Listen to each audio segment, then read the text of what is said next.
cara tiene el señor Chabrán? Me dijeron, mañana llega el tío, va a estar en tal balneario. Nos pusimos como que nos estaban sacando una foto a nosotros y José Luis hace la primer tanda de fotos de Chabrán con la mujer en la playa. Yo no le voy a negar que a mí no me gusta que me saquen fotos. José Luis no aparece. Gómez, mire, lo estoy buscando a José Luis Cabezas, el fotógrafo de noticias. Calcinado completamente, esposado con las manos en la espalda. El cuerpo fue reconocido gracias a un par de botas tejanas y un juego de llaves de la oficina que había alquilado en Pinamar la revista Noticias. ¡Cabeza!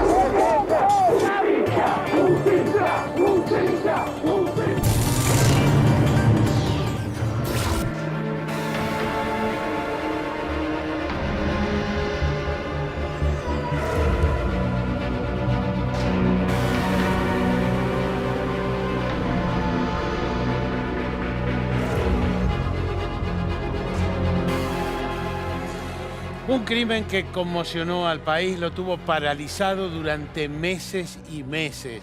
Todos los días esta investigación estaba en la tapa de los diarios. Y una ejecución, creo yo, lo vamos a hablar después con el doctor Torre, no hubo otra igual. 2 tiros en la nuca, quemado el cuerpo, un hecho siniestro político, de mucho contenido político, casi como no hemos tenido otro en la historia de la democracia argentina. El crimen de José Luis Cabezas. Esta es la historia.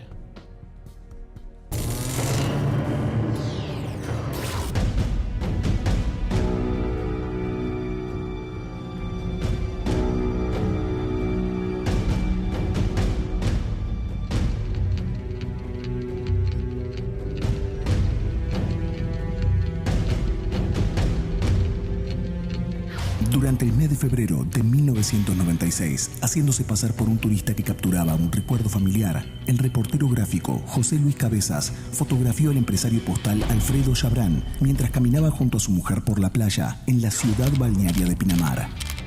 El año anterior, Chabrán había sido sindicado por el entonces ministro de Economía, Domingo Felipe Cavallo. Los que evaden alevosamente impuestos. Todos estos señores no aparecen en los diarios. Se dan el lujo de no dar la cara. No se conoce qué cara tienen. Yo sí la conozco porque a mí me vinieron a ver. Pero la gente no sabe qué cara tiene el señor Chabrán. Desde entonces, el rostro de Chabrán era un bien preciado para los medios de comunicación. Junto al periodista Gabriel Michi, Cabezas se dispuso a conseguir aquella imagen de tan difícil acceso. Mis fuentes, que eran muy buenas realmente, me dijeron, mañana llega el tío, va a estar en tal balneario, el balneario La Pérgola, la Valeria del Mar, a las 6 de la tarde. Lo vimos venir, como era tan corpulento y tan identificatorio, lo vimos venir. Y entonces con mi señora entonces nos pusimos como que nos estaban sacando una foto a nosotros, como si fuese una foto turística. Y José Luis hace la primer tanda de fotos de Chabrán con la mujer en la playa. Durante los primeros días de marzo de 1996, la revista Noticias publicaba en su tapa la fotografía de Chabrán bajo el título «Chabrán ataca de nuevo». El retrato acompañaba una investigación escrita por Michi, donde se describían los negocios del empresario en Pinamar. El rostro de Chabrán nunca había sido publicado en un medio hasta ese momento. Sacarme una foto a mí es como pegarme un tiro en la frente, sostuvo alguna vez en una entrevista. Yo no le voy a negar que a mí no me gusta que me saquen fotos. Y Chabrán dijo, si me sacan una foto, es como pegarme un tiro en la frente. Un disparate. Hasta que el 25 de enero de 1997, Cabezas sufrió el despiadado ataque con el que un grupo de criminales le pondría fin a su vida, mientras cubría la temporada de verano. El homicidio se produjo cuando el reportero gráfico volvía de la fiesta de cumpleaños del empresario postal Oscar Andreani. Alrededor de las 4 de la mañana, le digo a José Luis que yo me iba a aquel que quería hacer. Y él me dijo que quería quedarse, que estaba muy divertida en la fiesta. Bueno, al otro día, José Luis no aparece. En el camino pasamos por la comisaría, lo veo a Gómez. Entonces me bajo, le digo, Gómez, mire, lo estoy buscando a José Luis Cabezas, el fotógrafo de noticias. Me dice, ¿y ustedes en qué auto se movían? Con un Ford Fiesta blanco. Cuando llegó a su despacho, llama desde el handy a la cava de General Madariaga, donde había aparecido el cuerpo, y le dice a los policías que estaban ahí, me parece que tenemos identificada a la víctima, sería José Luis Cabezas, fotógrafo de la revista Noticias. Ante la crudeza del hecho, se llevaron a cabo diversas manifestaciones populares junto a la familia de la víctima para reclamar que se hiciera justicia.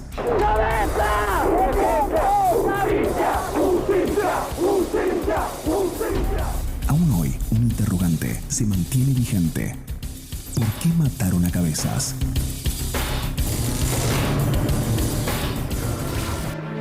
Doctor Raúl Torre, criminalísticamente, yo acabo de decir, no recuerdo un caso semejante.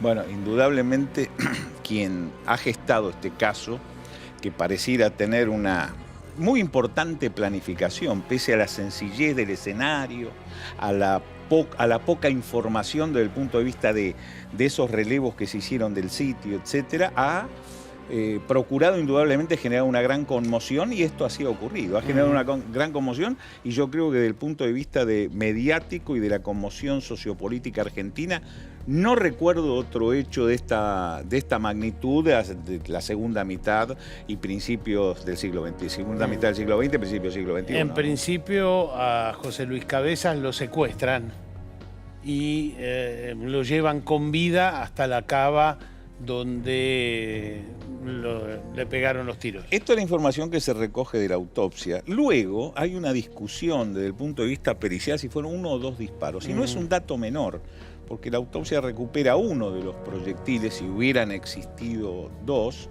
que estaban en muy buenas condiciones de cotejo, lo que permitió eventualmente, con el secuestro de un arma, de un revólver Colt 3220, un arma particularmente no común y a su vez no común en nuestro medio, un revólver marca Colt, insisto, calibre 3220, un calibre inusual, secuestrado en Mar del Plata, pericias balísticas antagónicas, algunas que lo señalan indubitablemente como el arma ejecutora de él o los disparos que le dan muerte a José Luis Cabezas, y alguna otra pericia un poquito más tenue, pero que tampoco desmiente la primera versión. Alguna pericia que dice es altamente probable o muy probable que sea el arma, sin ser contundente como fue la primera pericia, ¿no? Y lo que está claro es cómo es la mecánica, es decir, él estaba de espalda, lo sacan caminando y le pegan los 2 tiros, o se los pegan en el auto. Bueno, eso no se puede determinar porque el fuego lamentablemente ha dañado mucha evidencia, pero sí es una ejecución porque él o los disparos, insisto, hay posiciones antagónicas en este sentido, fueron al formato de una ejecución. Y a su vez hay algo que a mí particularmente me llama la atención del escenario, que quedó otra evidencia expuesta. Por ejemplo, habría quedado el encendedor en el sitio, algo que me llamó particularmente la atención. Por eso, aquí estamos entre 2 extremos del punto de vista del análisis e interpretación de la escena del crimen. O estamos en un hecho burdo, donde queda una cantidad de evidencia producto de la desorganización de los criminales, o es un hecho extremadamente planificado. Visión que cada vez que uno la hace de manera retrospectiva pareciera ser más clara, ¿no? Bueno, en cierto sentido, desde el punto de vista de la investigación oficial, y llevan 4 ladrones desde La Plata hasta Pinamar, les dan una vivienda a esos 4 ladrones y ellos aparecen involucrados en ese homicidio, digamos, rodeado de policías, porque... hay un policía en el escenario que pareciera ser el que comanda este grupo, ¿verdad? Gustavo Preyeso. Claro, pero hay algo que nosotros tenemos que tener en cuenta, que es la confesión. Sí. El hecho de haber confesado agota toda otra posibilidad de continuar en cualquier línea de investigación posible, o tal vez ascender en una línea de investigación. La confesión de los 4 delincuentes de La Plata. Absolutamente. Y no solamente la confesión que hacen ante el juez de la causa. Le decían los horneros, ¿cierto? Sí, porque era de Los Hornos, de exactamente. Ahí, una zona ahí próxima a la estación de ferrocarril de La Plata, ¿no? No solamente la confesión que ellos generan en el marco de la declaración indagatoria que le toma el juez de Dolores, sino también el abogado de ellos, que mediáticamente expone la situación de esta eran los confesión. Inicios de Fernando Burlando. Claro, con cosas extrañas, ¿o no? No, yo lo que sí vi... Digo, porque en un caso como estos, en general el acusado declara poco y nada. En principio todos se involucraron, lo que es una cosa extremadamente llamativa, y todos sabemos que la confesión de alguna manera, al menos desde la íntima convicción del que la escucha, paraliza toda otra posibilidad de continuar adelante. Yo que he participado en decenas de investigaciones criminales, cuando nosotros tenemos una confesión, de alguna manera la íntima convicción ya se encuentra afectada. Y cuando la confesión de alguna manera empieza a responder a la evidencia forense y a las pericias, le marco un dato que es muy puntual. La autopsia indica un disparo, lo que charlábamos hace un rato, ¿verdad? Se recupera un proyectil. Luego, en una segunda pericia se habla de 2 disparos. Sí. Lo que es relativo... Pero ellos mismos dijeron, sí, 2 disparos. Y ellos cambian su confesión de 1 a 2 disparos. Sí, fue muy raro todo eso. Fue muy raro. Cuando en realidad en las declaraciones indagatorias en general se pretende que no declare el imputado para que de alguna manera pueda responder con cierta eficacia a la prueba que le van a exhibir. Sí. Aquí pareciera si la prueba es demoledora, uno... No, pero a ver... uno se queda callado igual. O a uno le exhiben una determinada prueba, la autopsia, por ejemplo, o una pericia balística. En la declaración indagatoria trata de acomodar su versión a esa prueba conforme está surgiendo.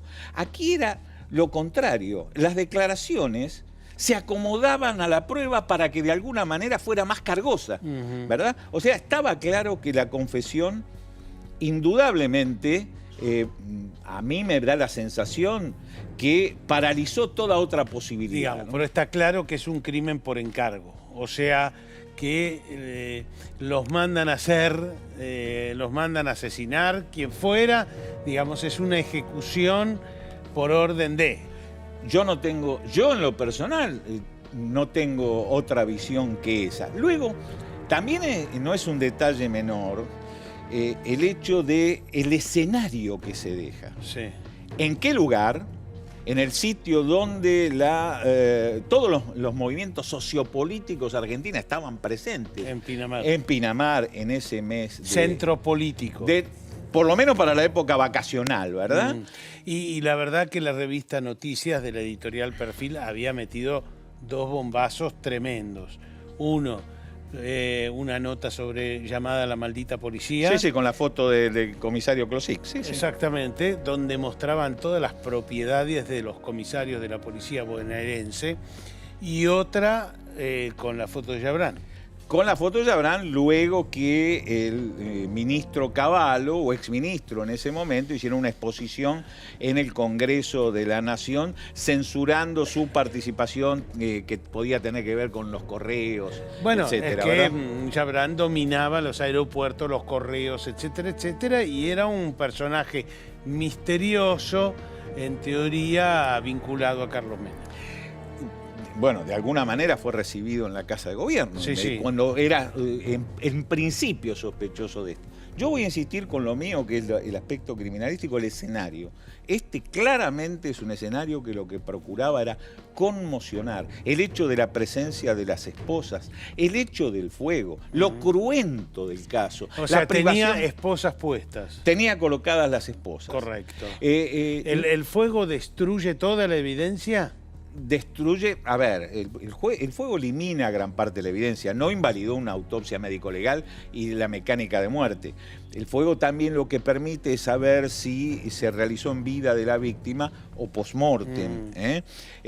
Luego se supo que el disparo fue primero, esto generó él o los disparos, Pero ellos compraron un bidón de nafta para hacer... Lo que indica actos preparatorios, actos preordenados, lo que indica un grado de planificación.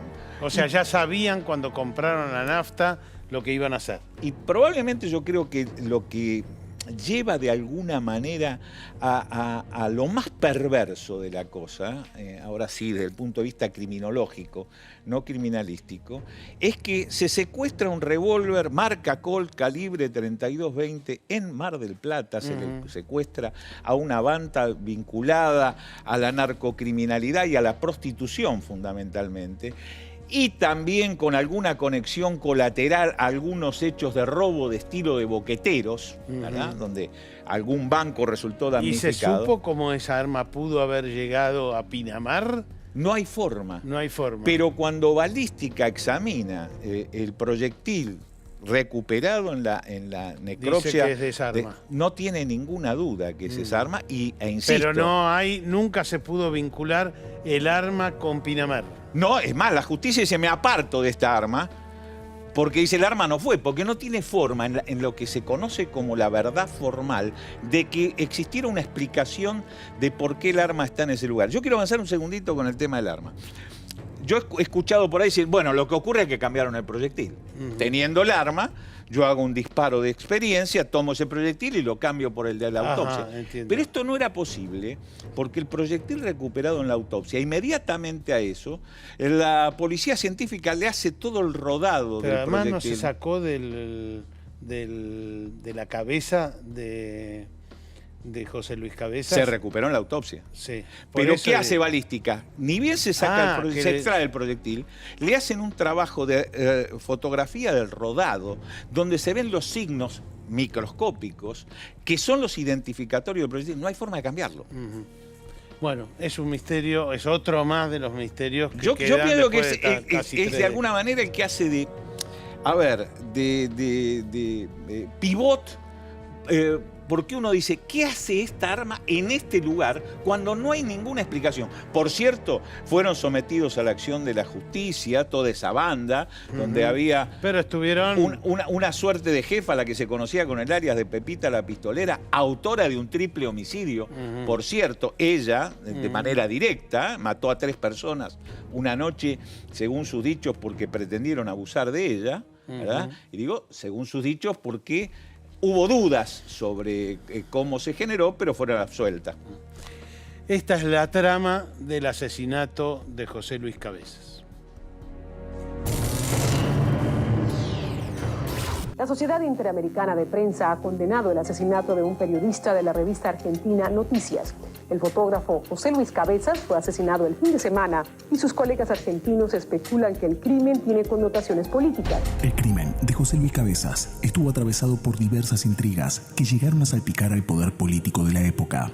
Eran tiempos en el que el presidente Carlos Menem y el gobernador de la provincia de Buenos Aires, Eduardo Duhalde, candidato a sucederlo, vivían una interna feroz. Calcinado completamente, esposado con las manos en la espalda y con un golpe que le rompió el hueso frontal.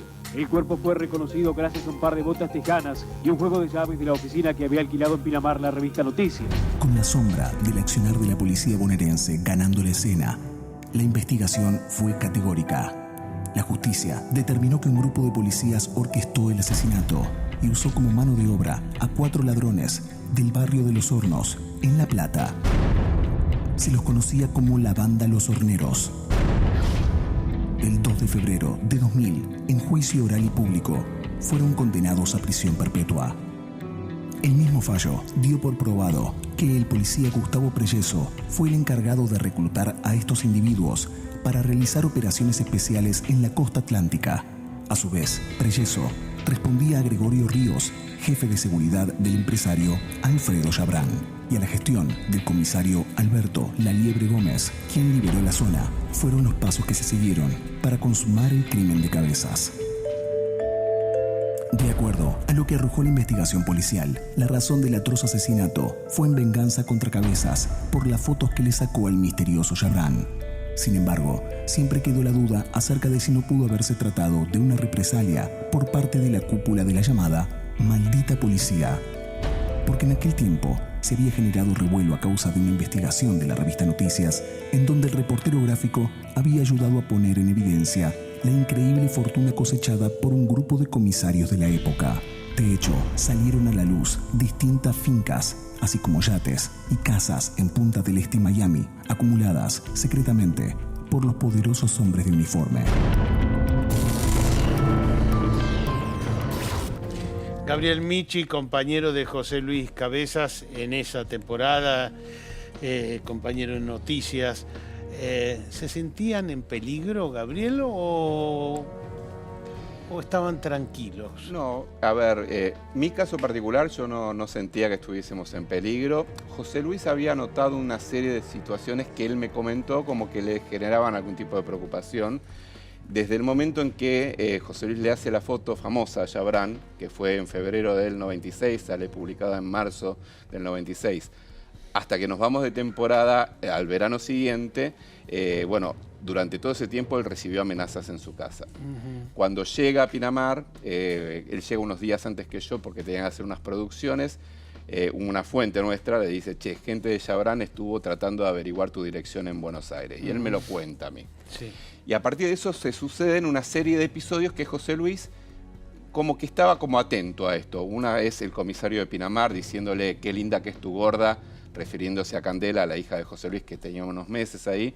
Y le digo, pero es preciosa Candela. Y dice, pero este tipo no la conoce.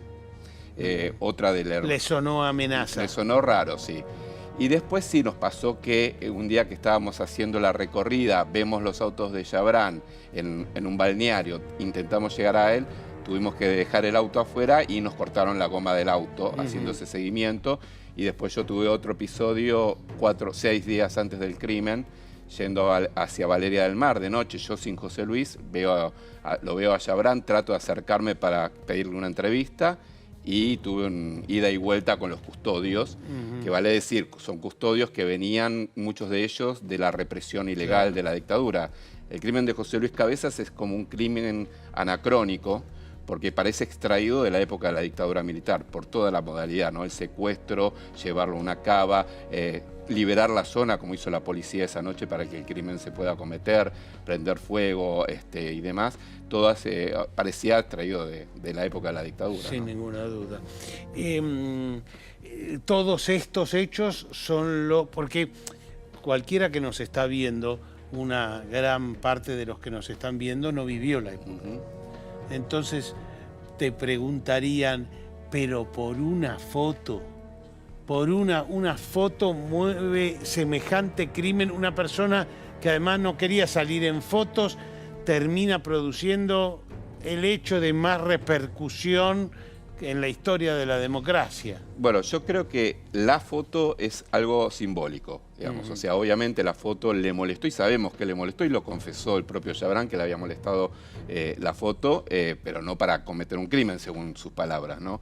La foto fue como la punta del iceberg, si se quiere, ¿no? Le puso rostro a Chabrán, hizo que Chabrán sea conocido por todo el mundo, pero acompañado, para llegar a esa foto, había toda una investigación previa en la cual nosotros, por ejemplo, denunciábamos negocios que Chabrán tenía, por ejemplo, en Pinamar, que claramente la ecuación económica no cerraba por nada del mundo, un puerto deportivo que quería ir a hacer ahí en Pinamar y que significaba, según la gente de Pinamar, o era narcotráfico o lavado de dinero. Nosotros publicamos eso y eso le frenó los proyectos a Chabrán y le causó deudas millonarias, ¿no? O sea, esto también tengámoslo que es parte de un contexto. O sea, ¿vos creés que es algo contemporáneo a la muerte de José Luis o algo que venía en función de esta inteligencia?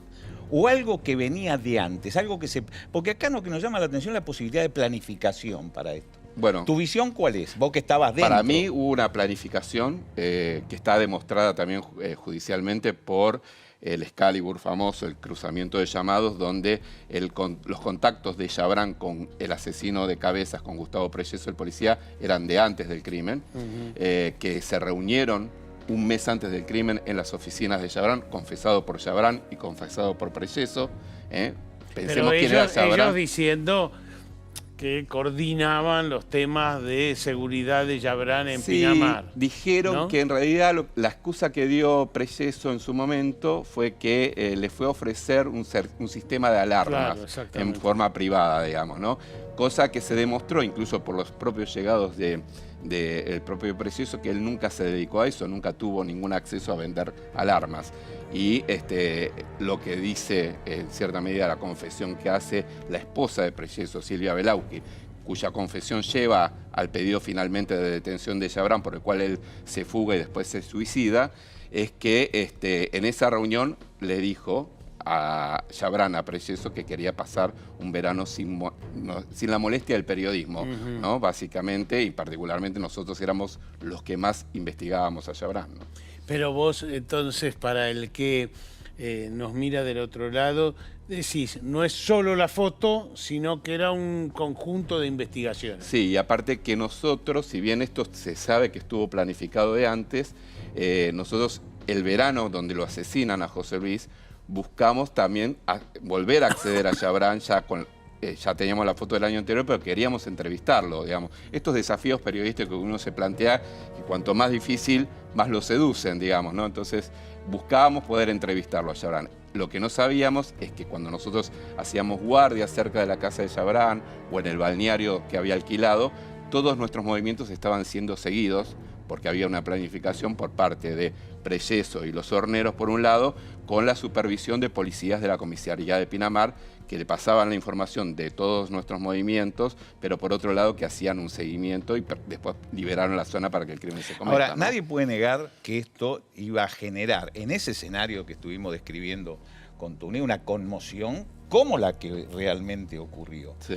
Esto no podía haber sido previsto por quien generó. Porque, a ver, en nuestra teoría pensamos que se buscó la conmoción, ¿verdad? Pero quiero tu visión. Estoy completamente convencido que se buscó la conmoción. O sea, no se buscó... A ver, si el objetivo no era conmocionar, no lo hubiesen cometido el crimen en un lugar donde, por ejemplo, pasaba horas después el gobernador de la provincia de Buenos Aires. Que iba a pescar, iba a pescar ahí. Iba a pescar. Si querían ocultar el crimen, lo dijo la hermana de Chabrán. Si lo hubiese hecho mi hermano, el cuerpo de José Luis nunca aparecía. Dijo eso, ¿no?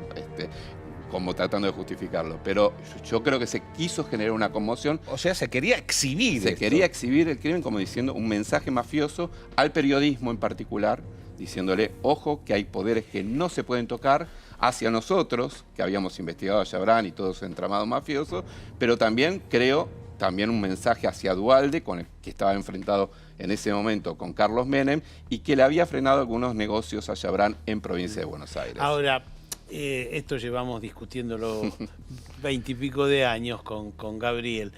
¿Por qué te parece que la pista es esa y no que Noticias sacó una nota de máxima importancia sobre la policía? Vamos a hablar dentro de un ratito con uno de los autores, que pegó en todos los comisarios más importantes, los sacó de la fuerza a todos, los pasaron a retiro a todos. ¿Por qué te parece que impactó más el tema Chabrán que el tema de la policía que los sacó de la cancha? Básicamente, primero, yo trabajé en la nota de Maldita Policía, fui uno de los del equipo que estaba, bueno, donde estaba Carlitos Dutil, Ricardo Rajendorfer y demás.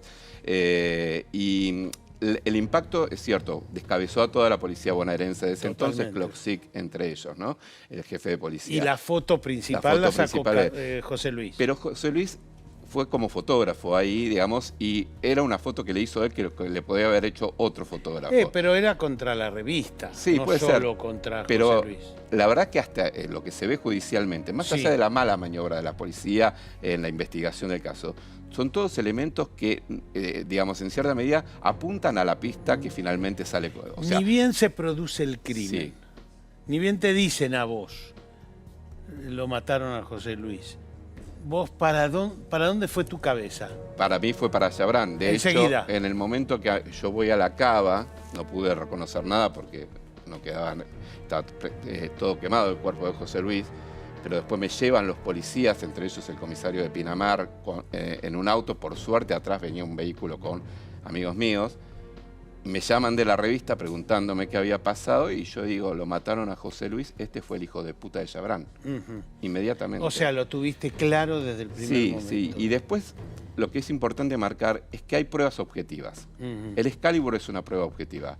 Los llamados telefónicos entre Preyeso y los policías de Pinamar y la custodia de Chabrán existían cada vez que nosotros nos acercábamos a Chabrán. En los momentos clave del crimen, esos llamados, y se daban en las zonas donde ocurría esto. Es decir, no es que estaban hablando en Buenos Aires, estaban hablando ahí, en donde nosotros estábamos. Aclaremos que la tecnología Excalibur se compró, se adquirió específicamente para este caso, ¿eh? Sí, no la teníamos. La tecnología Excalibur concretamente se adquirió para este caso. Vos tenés un super nivel político. Acá estábamos ante dos alternativas tremendas. Una era la campaña electoral, era la época en que Duhalde quería ser presidente y Menem lo enfrentaba a Duhalde. Exacto. Por la reelección. Exactamente.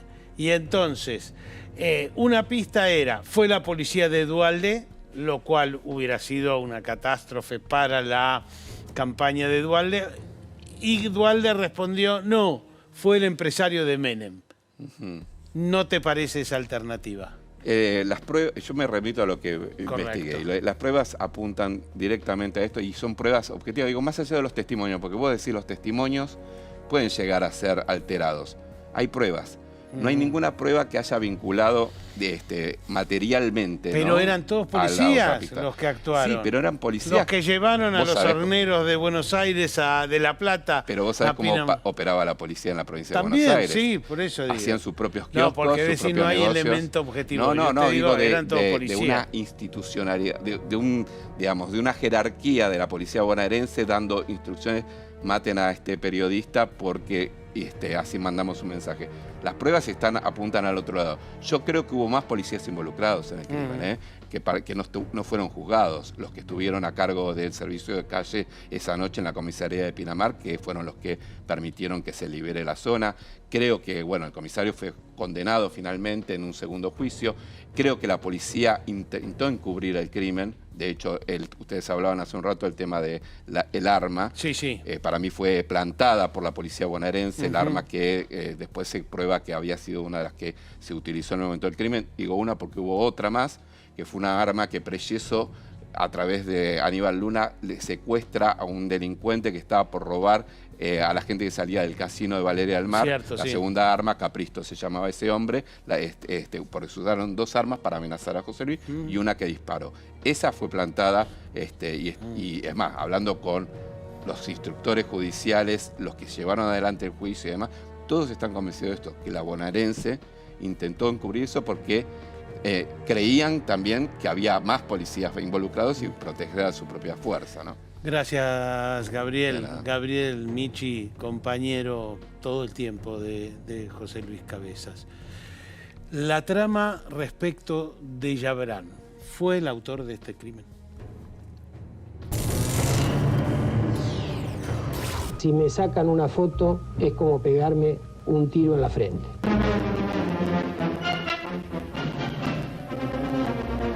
Cuando se llevó a cabo el asesinato de Cabezas, Yabrán era un hombre perteneciente al riñón del poder. Los periodistas pudieron tomar con comodidad la imagen de Yabrán, que no estaba nada cómodo, junto a los diputados que por tercera vez lo interrogarían para saber si efectivamente integra una mafia empresaria privilegiada por el gobierno, como muchos sospechan. Yo creo que Yabrán era un gran operador de un sector del gobierno. De hecho, la conformación de las empresas de Yabrán, de manejo de equipajes y de bodegas, los free jobs y todo tipo de operación aeroportuaria que él controlaba, todo ese esquema, esas empresas le garantizaban la seguridad. Es la famosa casa de Alfredo Yabrán en Pinamar, su lugar de residencia, el que más elegía y casa que adoraba y donde pasaba sus veranos. Se llamaba Narváez. Narváez era Yabrán al revés, como le gustaba a él jugar con su nombre, con los enigmas y con el misterio. Además, poseía un hotel de 5 estrellas, Arapacis. Yabrán se movilizaba protegido por un gran número de guardaespaldas autorizados a portar armas, quienes no dudaban en desplegar en público un comportamiento impetuoso. ¡Asesino! ¡Asesino de mierda! ¡Asesino de mierda! Menem era el jefe, el papimafi, digamos, de Yabrán. Yabrán no controlaba a Menem controlaba a Yabrán. Usted lo defiende mucho a Yabrán. Yo no lo defendí nunca, Yabrán. ¿No? El 20 de mayo de 1998, estando prófugo tras ser acusado de instigar el asesinato de Cabezas, al verse rodeado por la policía, Yabrán tomó la decisión de suicidarse en una de sus estancias de Entre Ríos. Ricardo Rajendorfer, coautor de una de las notas históricas de la democracia argentina, con el título de Maldita Policía, también un libro, ¿no es cierto? Exacto. Maldita Policía fue, digamos, la semilla de la bonaerense historia criminal de la policía de la provincia de Buenos Aires. Exactamente.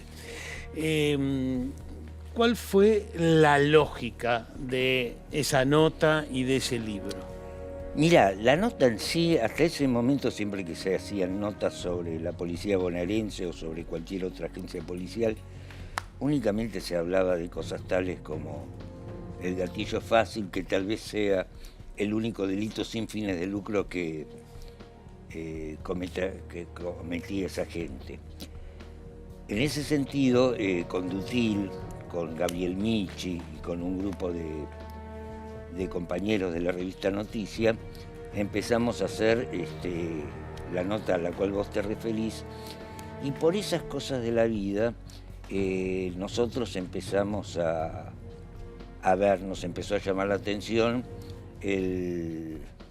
digamos, la movilidad social de los comisarios. El nivel de vida. El nivel de vida, porque tengo el recuerdo que no solo mansiones, sino en Punta del Este, ¿o no? Coche de alta gama, uno tenía un yate, el Gordonaldi tenía un yate de $600.000, etcétera, etcétera, etcétera, ¿no? Y había cosas en Punta del Este, pero era en impresionante. Estados Unidos, tengo el recuerdo. Exacto, había uno, que no me acuerdo cómo se llamaba, que tenía una casa en Beverly Hills, claro, ¿no?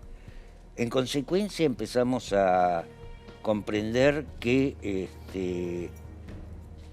todos los delitos contemplados por el Código Penal eran una especie de caja para esa institución, no solo para esa institución, comprendimos años más tarde de escribir La Bonaerense, sino para casi todas las agencias policiales que actuaban en ese momento en el país. Es decir, ellos recaudaban, digamos, en base al delito. Exactamente. Y recaudaban en negro y se convertían en estas propiedades increíbles. Exacto, era, digamos, el sistema de sobrevivencia de esa fuerza en ese momento. La guita iba de abajo hacia arriba y se repartía. Cuando matan a José Luis, ¿tu idea era vincularlo con Yabrán o tu idea fue vincularlo con la nota? Esa era la pregunta del millón y tal vez esa sigue siendo la pregunta del millón.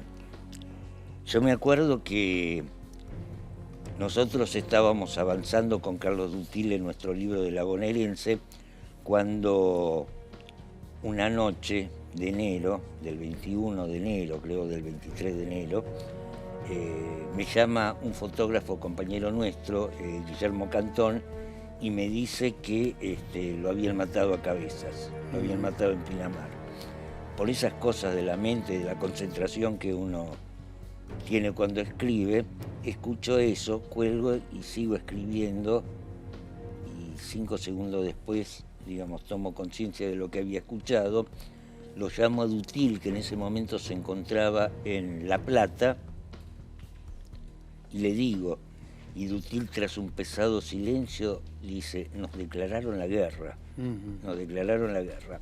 O sea, vos de entrada pensaste, esto está relacionado Esto viene por la con cara. La investigación que hicieron ustedes. Exactamente. Sí.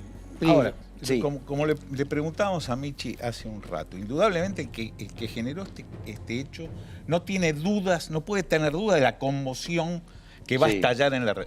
¿Quién es el perjudicado por esa conmoción? Esa que lo que te pregunto como periodista. Y hay varios perjudicados. No, pero hay alguien a quien decididamente y se Dualde apunta pasaba con por ahí esa Dualde mañana. pasaba por ahí y Yabrán había pronunciado la famosa frasecita de sacarme una foto significa volarme a la cabeza, ¿no? Ambos tenían mucho más motivos que ese para sentirse incómodos frente a... Bien, eso es correcto, pero la pregunta es, el que genera, ¿qué es esta exposición? No hay ninguna duda que acá se pretendió exhibir esto. Sí. Como hizo una muy buena descripción Michi, el fuego, las esposas, la cava. Ponele la firma. Muy bien. Que es ¿A quién va dirigido? Esta es mi pregunta. Esa es la pregunta del millón y esa es la pregunta que aún nadie puede contestar. En ese sentido, por esa misma razón, el asesinato de Cabezas genera una agudización de dos pistas en pugna, la pista Chabrán y la pista policial, cometido en un lugar donde había la mayor concentración de guardaespaldas y policías por metro cuadrado, y policías que trabajaban medio día para Chabrán y medio día para la bonaerense. Pero ¿no? independientemente de eso, hay que buscar el blanco atrás. Más allá, dos blancos políticos, claramente, con cualquiera de las dos vertientes de la investigación. Mirá, el asunto es el siguiente. Cuando en la ficción alguien es acusado de cometer un crimen que no cometió, ¿qué hace? Se profuga, investiga, demuestra su inocencia y, digamos, atrapa al culpable. Cuando en la realidad alguien es acusado o sospechado de cometer un crimen que no cometió, comienza a actuar como un asesino. ¿A vos te parece que el suicidio de Chabrán es como una confesión? O un hartazgo, digamos, cuando los motivos reales por los cuales alguien se suicida, únicamente te lo puede dar el suicidado. Eso es correcto, pero en aquel momento se recogieron dos versiones, o dos visiones, mejor dicho. Una, cuando Chabrán se quita la vida, que no hay duda de que fue él. Yo, en lo personal, tuve reuniones con la policía científica de Entre Ríos. No hay duda sobre esto. No hay duda sobre esto. Y de que era Chabrán tampoco hay ninguna duda, pese a que folclóricamente se ha pretendido hablar de que estaría viviendo en alguna isla o en el mar Egeo o no sé dónde. ¿Qué es lo que se visualiza con esto? Una primera visión se quitó la vida porque era culpable y quedó encerrado. Sí. Y la otra visión, que también se transmitió y fue la que mucha gente percibió, es que no quería que lo pasearan como, si se me permite lo grosero del término, ¿no? Como un animal enjaulado con las esposas colocadas. ¿Tenés la misma, misma lectura? Exactamente. Y fíjate vos que, digamos, los dos sospechosos en pugna, los dos sectores sospechados en pugna, comienzan a plantar pruebas, borrar evidencias, etcétera, etcétera, etcétera. Por ejemplo, el arma, el 32, que es plantado en el ropero de Pedro Villegas o de... Sí, pero yo sobre eso, ¿sabes que tengo una pequeña reserva? Aparentemente el arma estaba en ese lugar.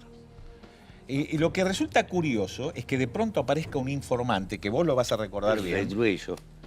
Que aparece en el sur, en Trelew, si no me equivoco, o en Puerto Madryn, señalando, investiguen y declara, investiguen la línea de Pepita la Pistolera, de la banda de Mar del Plata. En Mar del Plata.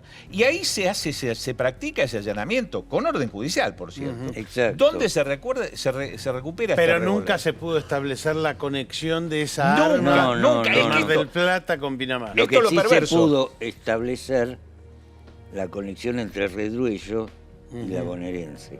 Ojo, por un lado.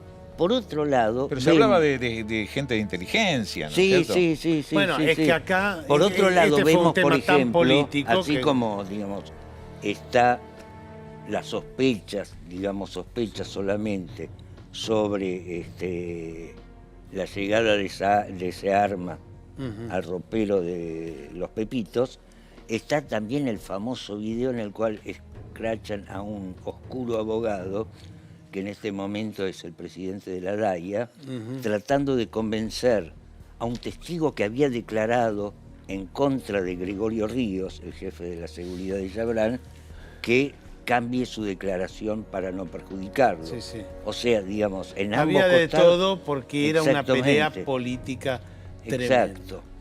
Se queda Ricardo Rajendorfer, vamos a volver a hablar ahora con Gabriel Michi para empezar a sacar conclusiones, pero un elemento muy importante es que los asesinos, o los que la justicia consideró asesinos, no estuvieron tanto tiempo presos como para pagar las culpas de semejante homicidio. Esta es la historia.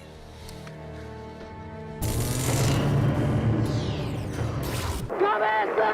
¡Detente! ¡Cabeza! Octavio Ríos, jefe de custodia del empresario Alfredo Chabrán, fue condenado como instigador del crimen y se le rechazó la excarcelación en diciembre de 2006. Quedó en libertad en 2013. Horacio Anselmo Braga, integrante de Los Horneros, responsable de la quema del vehículo, fue condenado a 18 años de prisión y liberado en enero de 2007. Beneficiado por el 2x1, se recibió de abogado, pero no se le permite ejercer debido a sus antecedentes. José Luis Auge, integrante de Los Horneros, quien secuestró a Cabezas, fue liberado en 2004. Actualmente, trabaja como changarín en el barrio platense de Los Hornos, donde reside. Sergio Gustavo González, integrante de Los Horneros, considerado uno de los entregadores del fotógrafo. Condenado a prisión perpetua, gozó del beneficio de libertad condicional desde febrero de 2005. Está preso desde 2015, tras verse involucrado en una causa vinculada al narcotráfico. Alberto Laliebre Gómez, comisario de Pinamar, condenado por haber liberado la zona, posibilitando que se cometiera el crimen de Cabezas. Quedó en libertad en 2013. Aníbal Luna, policía de Pinamar que participó de las tareas de seguimiento e inteligencia, condenado a prisión perpetua, fue beneficiado con arresto domiciliario bajo un régimen especial. Se le permite salir de su domicilio hasta 72 horas por semana. Sergio Camarata, policía de Pinamar, considerado de realizar tareas de seguimiento a Cabezas, fue condenado a prisión perpetua, pero gozó el beneficio de libertad condicional desde 2006. Volvió a la cárcel en 2012 por una revocación de su pena. Murió el 3 de abril de 2015 tras una larga enfermedad. Miguel Retana, integrante de Los Horneros, fue condenado a prisión perpetua. Falleció tras las rejas a raíz de un paro cardíaco en 2001. Gustavo Preyeso, policía y reclutador de Los Horneros, autor de los disparos que ocasionaron la muerte de Cabezas, fue condenado a perpetua y beneficiado con libertad condicional en enero de 2017. Se recibió de abogado en la cárcel. En noviembre de 2020, el Colegio Público de Abogados de la Capital Federal resolvió excluirlo de la matrícula.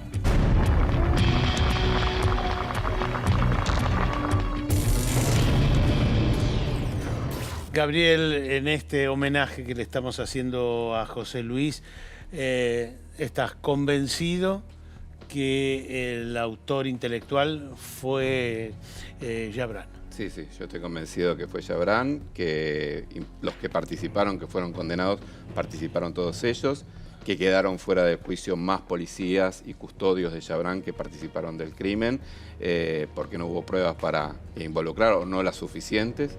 Y el móvil fue que las notas de noticias, digamos, le pegaron en el centro a ese poder que estaba un poco oculto en los aeropuertos, los correos, etcétera, etcétera. Exactamente, lo visibilizaron, lo pusieron en exposición de la mirada pública, eso puso al desnudo una trama de poder con relaciones con el poder político del menemismo de entonces.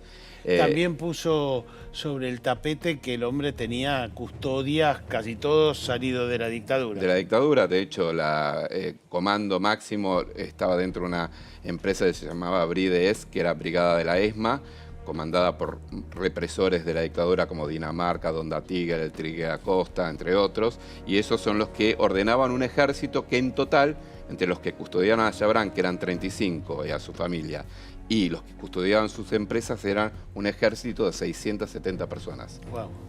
Y operaban por fuera de la ley muchas veces, ¿no?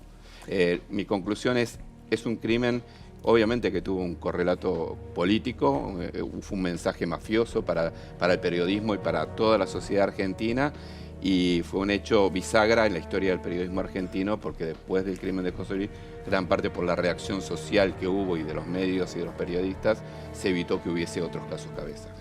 Ricardo, vos todavía tenés dudas. Yo tengo dudas, o sea, si bien la historia oficial atribuye el hecho a Chabrán, digamos, es evidente que la participación policial o el rol policial o la intencionalidad policial fue mucho más grande y extendida ¿Te suena de lo que se supone? Es probable que los grandes jefes policiales que fueron desplazados por la nota de noticias, porque eran tantas las propiedades que hubo que echarlos, ¿te parece una venganza contra Noticias, contra Duhalde, que pasó por el mismo lugar, digamos, ¿te parece probable? Eso no, es una hipótesis entiendo. no comprobada. Entiendo. ¿No?